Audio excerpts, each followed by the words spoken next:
எடுப்போம் வாருங்கள், நம் அம்மைக்கு ஆரத்தி எடுப்போம் வாருங்கள்.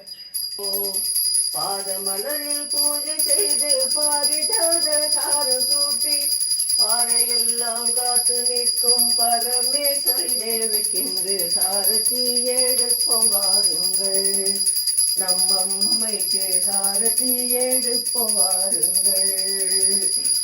சந்தம் கொஞ்சம் பாடல் பாடுவோம், நம் அம்மைக்கு சங்கீத வீணைகள் மீட்டுவோம்.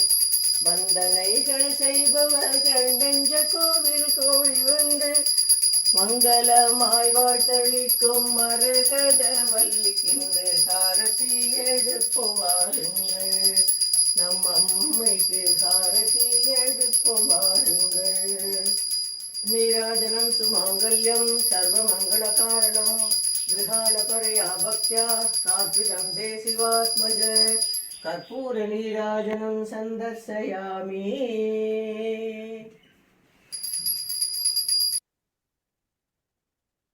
தேங்க்யூ விஜயலட்சுமி ஜி, சூப்பரா இருந்தது. ரொம்ப நல்லா இருந்தது. சூப்பரா பாடுறீங்க நீங்க வேற. So kind of கோவிலும் ரொம்ப நல்லா இருந்தது. ரொம்ப சந்தோஷம். Thank you very much.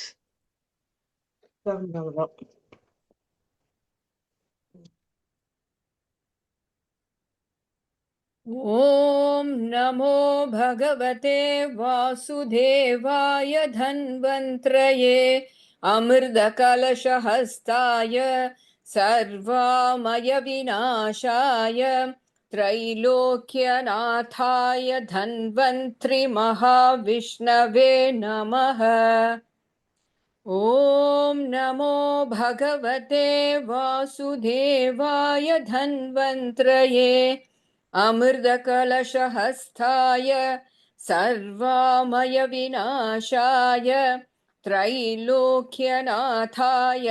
धन्वन्त्रि महाविष्णवे नमः। ॐ नमो भगवते वासुदेवाय धन्वन्त्रये अमृतकलशहस्ताय सर्वामय विनाशाय त्रैलोक्यनाथाय धन्वन्त्रि महाविष्णवे नमः। எல்லாருடைய ஆயுள் ஆரோக்கியத்திற்காக தன்வந்திரி பகவானை ப்ரே பண்ணுவோம். ஆயுள் ஆரோக்கியத்தோடு நீண்ட நாள் இந்த சத்சங்ல பிரயாணம் பண்ணலாம். தேங்க்யூ கலாஜி.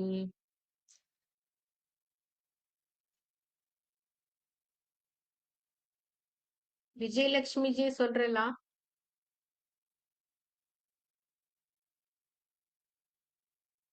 அன்மியூட் பண்ணிக்கங்க. ஓகேம்மா.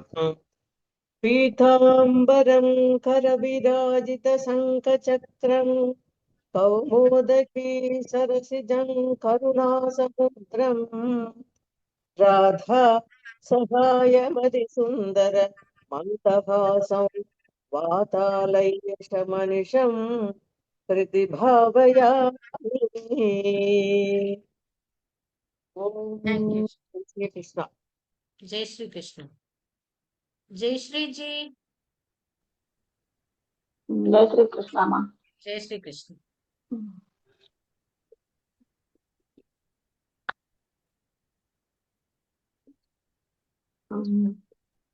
ஃபர்ஸ்ட் தசகம் பேர் சொல்லணுமா? தசகம் 1 சொல்லுங்க, உங்க இஷ்டம். எப்படி வேணும் எனக்கு வரல, அது கண்டுபிடிக்க முடியல. ஓகே. சாந்திரானந்தாவ என்னமா? ஒண்ணும் இல்ல, சொல்லுங்க. சாரி.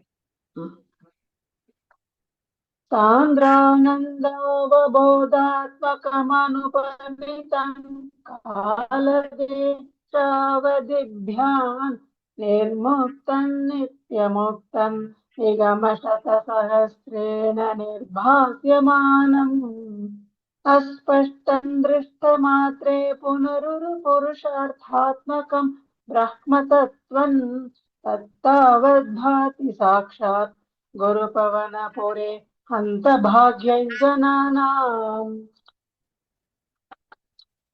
एवं दुर्लभ्य वस्तुन्यपि सुलभतया हस्तलब्धे यदन्यत् तन्वा वाचा धिया वा भजति भस जनः क्षुद्र दैवस्फुटेयम् एते तावद्वयं तु स्थिरतरमनस विश्वपीडापहत्यै निःशेषात्मानमेनं गुरुपवनपुरा ईशमेवाश्रयामः तत्त्वय्यत्तत्पराभ्यामपरिकलनतो निर्मलं तेन तावद्भूतैर्भूतेन्द्रियैस्ते वपुरति बहुशः श्रूयते व्यासवाक्यम् तत्स्वच्छध्वाद्यदच्छादितपरसुखचित् गर्भनिर्भासरूपन् तस्मिन् धन्या रमन्ते श्रुतिमतिमधुरे सुग्रहे विग्रहे निष्कम्पेत्यपूर्णे निरवधि परमानन्द पीयूषरूपे निर्लीनानेकमुक्तावलि सुभगतमे निर्मल ब्रह्म सिन्धौ कल्लोलोलासतुल्यं खलु विमलतरं सत्त्वमाहुस्तदात्मा तस्मान्नो निष्कलस्त्वं सकल इति वचस्त्वत्कलास्वेव भूमन् निर्व्यापारोऽपि निष्कारणमज भजसे यत्क्रियामेक्षणाख्यान् तेनैवोदेति लीना प्रकृतिरसति कल्पापि कल्पाधिकाले तस्यात् संशुद्धमंशं कमपि तमतिरोधायकं सत्त्वरूपं सत्त्वं धृत्वा ददाति स्वमहिमविभवा कुण्ठवैकुण्ठरूपम् तत्ते प्रत्यग्रधाराधरललितकला यावली केलिका वल्लावण्यसैकसारं सुकृतिजनदृशां पूर्णपुण्यावतारम् लक्ष्मीनिःशङ्कलीलानिलयनममृतस्यन्द सन्दोहमन्तस्सिञ्चत् सञ्चिन्तकानां वपुरनुकलये मारुतागारनाथ कष्टाते सृष्टिचेष्टा बहुतर भवखे दावः जीवबाजामित्येवं पूर्वमालोचितमधितमया नैव मध्याभिजाने नोऽसे जीवाः कथं वा मधुरतरमिदं तद्वपुःशुद्रसाद्रं नेत्रैः श्रोत्रैः च पीत्वा परमरसुधाम्भोधिपूरे रमेरन् नम्राणां सन्निधत्ते सततमपि पुरस्तैरनभ्यर्थितानप्यर्थान् कामानदस्रौ वितरति परमानन्दसान्द्राङ्कतिं च इत्तन्निःशेषलभ्यो निरवधिकफलः पारिजातो हरे त्वं क्षुद्रं तं चक्रवाटीद्रमभिलषति व्यर्थमर्त्युव्रजोऽयम्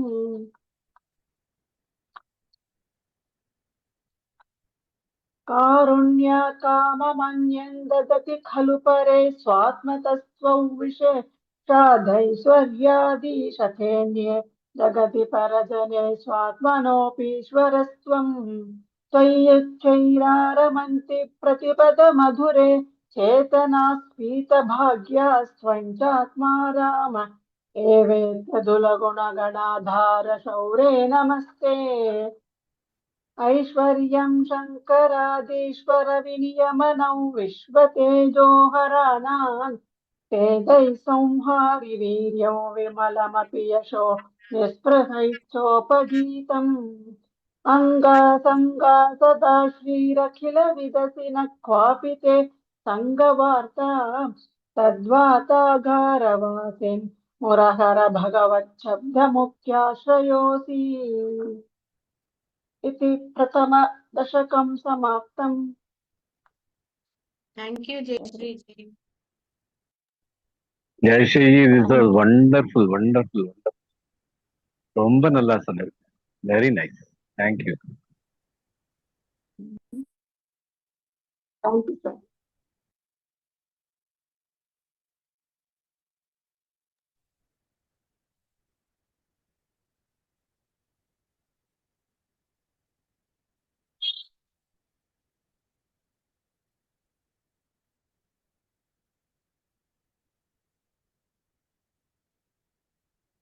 कविता जी। Yes ma'am. जय श्री कृष्ण। जय श्री कृष्ण।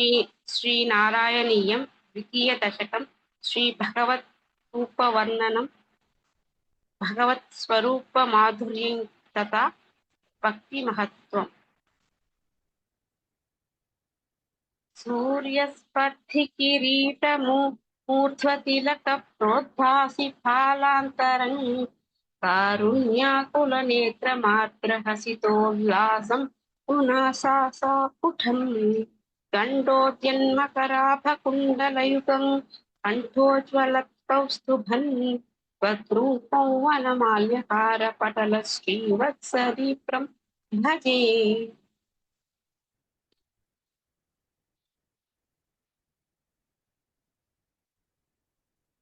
केयूराङ्गदकङ्कनोतमहता केयूराङ्गदकङ्कनोतममः रत्नाङ्गुलीयाङ्कितश्रीमद्बाहु चतुष्कसङ्गतगता शङ्खारि सङ्केरुहाम् काञ्चित् काञ्चन काञ्चिलाचितलसत् पीताम्बरालम्बिनी मालम्बे विमलाम्बुजद्युतिपदाम् मूर्तिं तवात्क्षितम्।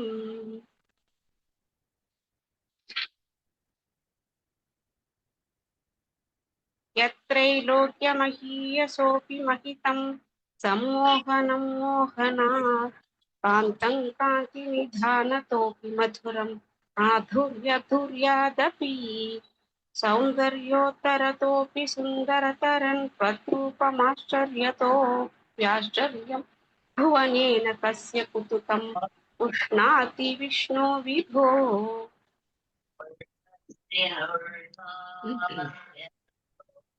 तत्तादृङ्मधुरात्मकं तव वपुः सम्प्राप्य सम्पन्मयी सा देवी परमोत्सुका चिरतरन् नास्ते स्वभक्तेष्वपि तेनास्यापत कष्टमच्युत विभो त्वद्रूप मानोज्ञक प्रेमस्थैर्यमयाद चाप लबलाच्चापल्यवातोदभूत्।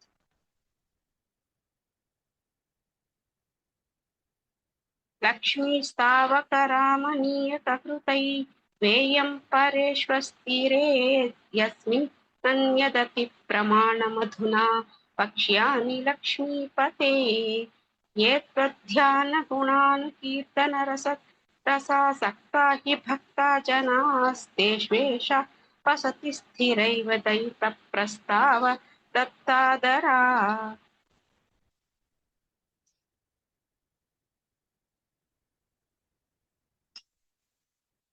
एवं भूतमनोज्ञतानवसुधा निष्यन्दसन्दोहनं त्वद्रूपं परचित्रसायनमयं चेतोहरं शृण्वताम् सद्यः प्रेरयते मतिं मदयते रोमाञ्जयत्यङ्गकं व्यासिञ्चत्यपि शीतबाष्पविसरैरानन्दमूर्च्छोद्भवैः।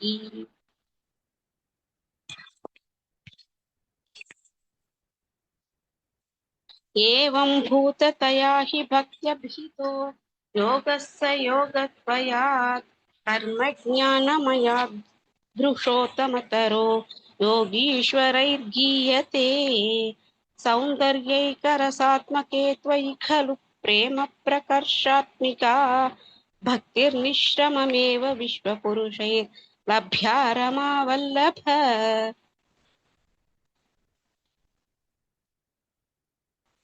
निष्कामन्यतस्वधर्मचरणै यत्कर्म योगाभिधन् तद्दूरेत्य फलं यदौपनिषदज्ञानोपलभ्यं पुनः तत्त्वव्यक्ततया सुदुर्गमतरं चित्तस्य तस्माद्विभो त्वत्प्रेमात्मकभक्तिरेव सततं स्वादीयसी श्रेयसी। अत्यायासकराणि कर्मपटलान्याचर्य निर्यन्मलाः बोधे भक्तिपथे तवाप्युचितता आयान्ति किं तावता क्लिष्ट्वा तर्कपथे परन्तव वपुर्ब्रह्माख्यमन्ये पुनश्चित्तार्थत्वमृते विचिन्त्य बहुभिः सिद्ध्यन्ति जन्मान्तरैः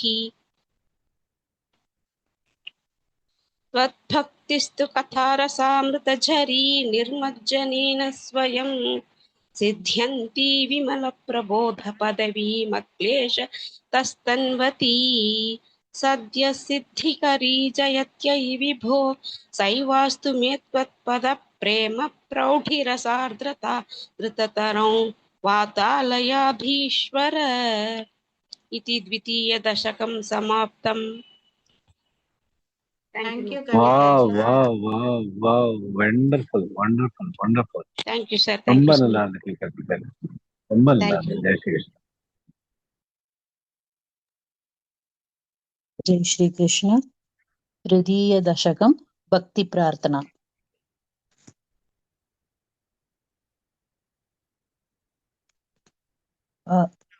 can I have the slides?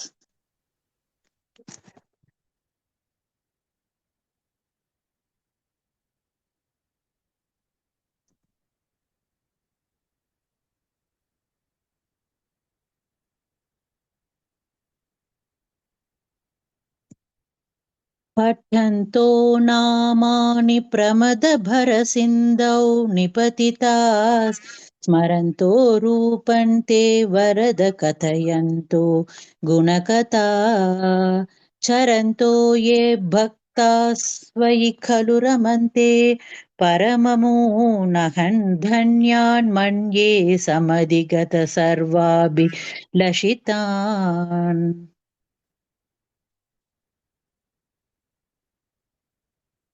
गदक्लिष्टं कष्टं तव चरणसेवारसभरेऽप्यनासक्तं चित्तं भवति बद विष्णो कुरु दयाम् भवत्पादां भोजस्मरणरसिको नामन्निवहा नहं गायं कुहचन विवत्स्यामि विजने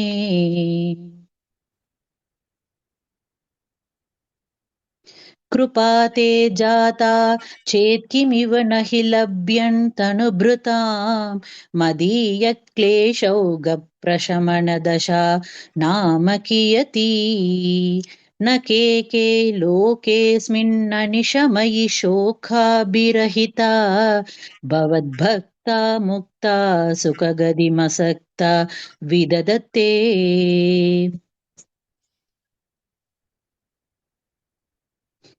मुनिप्रौढारूढा जगति खलु गूढात्मगतयो भवत्पादाम्भोजस्मरणविरुजो नारदमुखा चरन्तीश स्वैरं सततपरिनिर्भातपरचित् सदानन्दाद्वैतप्रसरपरिमग्ना किमपरम्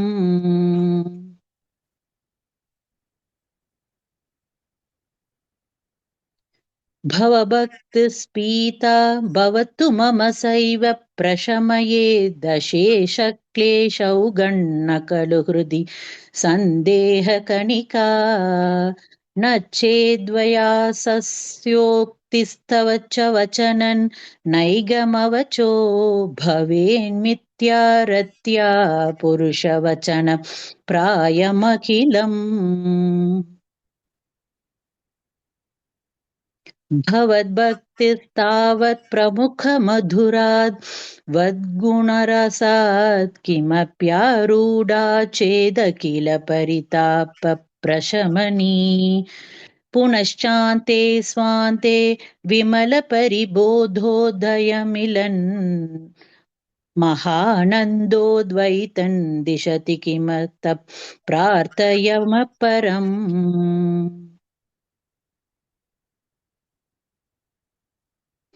विधूय क्लेशान् मे कुरु चरणयुग्मन् द्रुतरसं भवक्षेत्रप्राप्तौ करमपि च ते पूजनविधौ भवन्मूर्त्यालोके नयनमथते पादतुलसी परिग्राणे ग्राणं श्रवणमपि ते चारुचरिते प्रभूतादिव्याधिप्रसभचलिते मामकहृदि त्वदीयं तद्रूपं परमसुखचित् रूपं मुदीयात् उदयञ्च द्रोमाञ्चो गलितबहुहर्ष शृणिवहो यथा विस्मर्यासन् दुरुपशमपीडापरिभवान्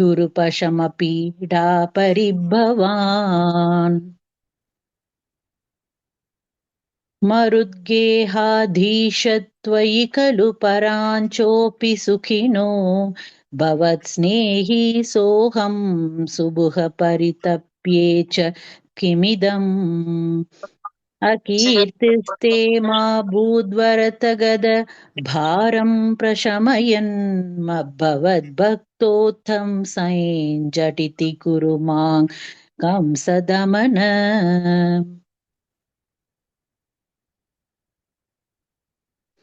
किमुक्तैर्भूयोभिस्तव हि करुणा यावदुदीया दहन् तावद्येव प्रहितविविधार्थ प्रलिपत पुरक्लृप्ते पादे वरद तव नेष्यामि दिवसान् यथा शक्तिवियक्तन्नतिनुति निषेवा विरचयन् इति तृतीयदशकं समाप्तम्। ॐ Narayana. Thank you, Sheilaji. Very nice, ji. Very nice. Wonderful. Oh, Jai Shri Krishna. Thank you, ji. जय श्री कृष्ण सर। Yes, yes. चतुर्थदशकम् अष्टाङ्गयोगवर्णनं योगसिद्धिवर्णने च योगाभ्यासस्तथा योगसिद्धिस् कल्यतां मम कुरुष्व तावतीं कल्यते भवदुपासनैयया स्पष्टमष्टविधयोगचर्यया पुष्ट्या श्रुतव तुष्टिमाप्नुयाम् ब्रह्मचर्य दृढतादिवीर्यमैराप्लवादिनियमैश्च पाविताः कुर्महे दृढममी सुखासनं पङ्कजाद्यमपि वा भवत्पराः तारमन्तरनुचिन्त्य सन्ततं प्राणवायुमभियम्य निर्मलाः इन्द्रियाणि विषया तथा बृहत् यास्मके भवतुपासनोन्मुखाः अस्फुटेव पुषिते प्रयत्नतो धारये मदिशनां मुहुर्मुहुः तेन भक्तिरसमन्तरात्रतामुद्वहेम भवदङ्घ्रिचिन्तकाः विस्फुटावयभेदसुन्दरं त्वत्वपुः सुचिरशीलनावशात् आश्रमं मनसि चिन्तयामहे ध्यानयोगनिरतास्त्वदाश्रयाः ध्यायतां सकलमूर्तिमेतृषिमुन्मिषन् मधुरताकृतात्मनाम् सान्द्रमोधरसरूपमान्तरं ब्रह्मरूपमयि तेव भासते तत्समास्वदनरूपिणीं स्थितिं त्वत्समाधिमयि विश्वनायक आश्रिता पुनरतः परिच्युता वारभे महि च धारणादिकम् इत्थमभ्यसननिर्भरो लसत्वत्परात्मसुखकल्पितोत्सवाः मुक्तभक्तकुलमौलितां गता सञ्चरेम शुकनारदादिवत् त्वत्समाधिविजये तु यः पुनर्मङ्क्षुमोक्षरसिकक्रमेण वा योगवश्यमनिलं षडाश्रयैरुन्नयत् यजसुषुम्नया शनैः लिङ्गदेहमपि सन्त्यजन्नथो लीयते त्वयि परे निराग्रहः ऊर्ध्वलोककुतुकी तु मूर्धतः सार्ध्वमेव करणैर्निरीयते अग्निवासरवलक्षपक्षैरुत्तरायण जुषा च दैवतैः प्रापितो रविपदं भवत्परो मोदवान् ध्रुवपदान्तमीयते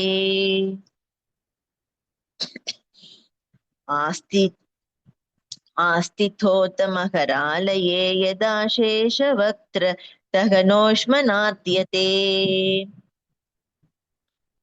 ईयते भवतु पाश्रयस्तदा वेद सपदमतः पुरैव वा एक्स्क्यूस् मी तत्र वा तव पतेऽथवा वसन् प्राकृतत् प्रलय एति मुक्तताम् स्वेच्छया खलु पुरा विमुच्यते संविभित्य जगदण्डमोजसा तस्य सक्षितपयो महो निलद्यो महत्प्रकृतिसप्तकावृत्तिः तत्तदात्मकतया विशन् सुखी याति ते पदमनावृतं विभो अर्चिरादिकदिमीदृशीं व्रजन् विच्युदिन्न भजते जगत्पते सच्चिदात्मक भवत्कुनोदयानुच्चरन्तमनिलेश पाहि माम् इति चतुर्थदशकं समाप्तम् Thank you, Anuja ji. Thank you जी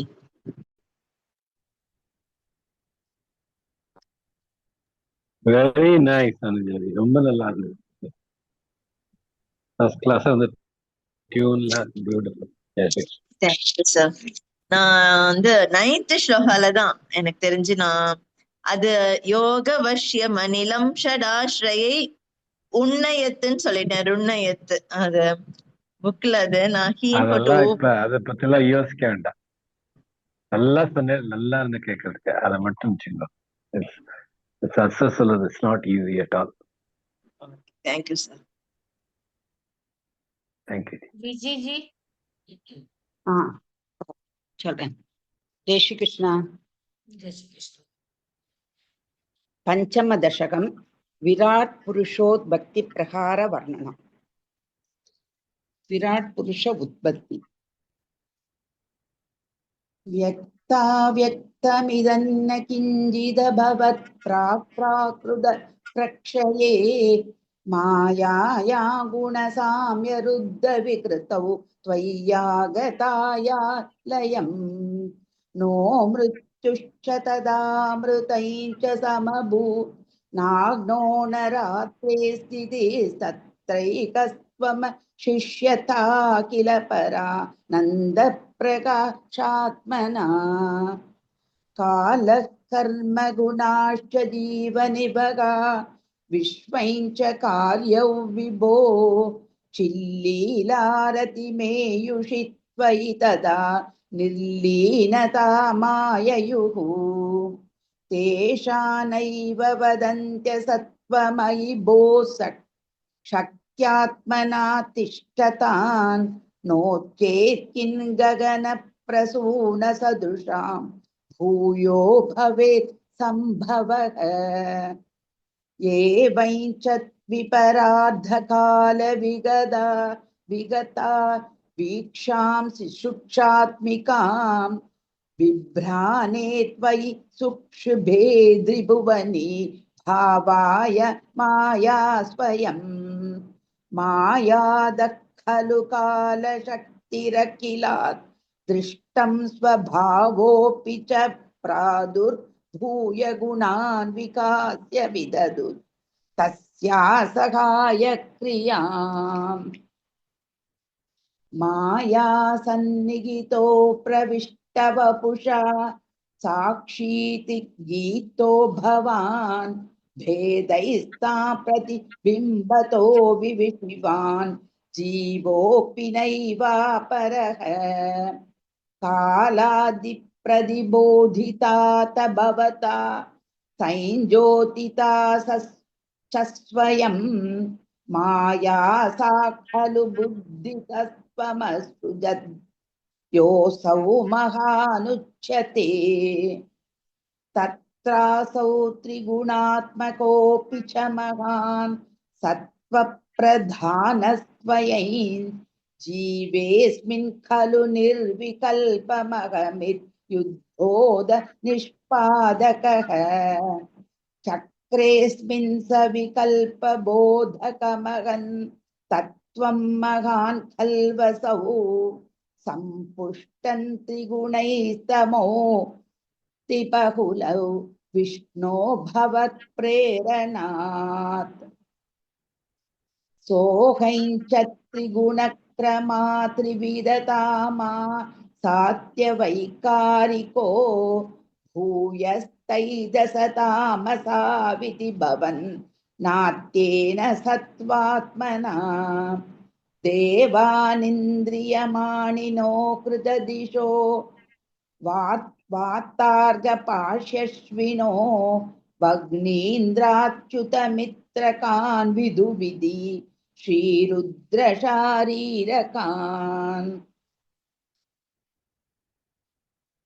भूमन्मानसबुद्ध्यहङ्कृतिमिलत् चित्ताख्यवृत्त्यन्वितन् तच्छान्दकरणौ विभो तव बलात् सत्त्वांश एवासुजत् जातस्तैदसतो दशेन्द्रियगणस्तत्तामसांशात् पुनः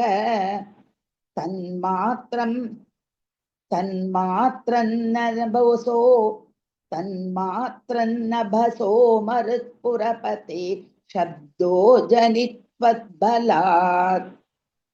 शब्दात् व्योमततः सजज्जित विभो स्पर्शं तदो मारुतन् तस्मात् रूपमतो महोत्तचरसन् तोयं च गन्धं महीम् एवं माधव पूर्वकल नादात्यात्य धर्मान्वितं भूतक्राममिमं त्वमेव भगवन् प्राकाशयस्तामसात् ये ते भूतगणा ततेन्द्रियगणा देवाश्च जाता पृथक् नोचे गुर्भुवनाण्डनिर्मितिविधौ देवैरमीभिस्तदा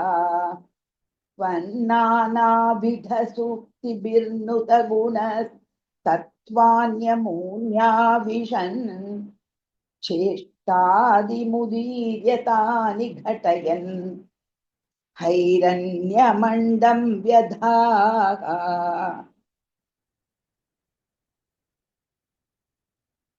अण्डं तत्खलु पूर्वसृष्टसलिले तिष्ठत्सहस्रं समा निर्बिन्दन्न कृता चतुर्दश जगत्रूपौ विराडाह्वयम् साहस्रैकरपादमूर्धनिभगैर्निःशेष जीवात्मको निर्भातोऽसि मरुत्पुराधिपसमान् त्रायस्व सर्वामयात्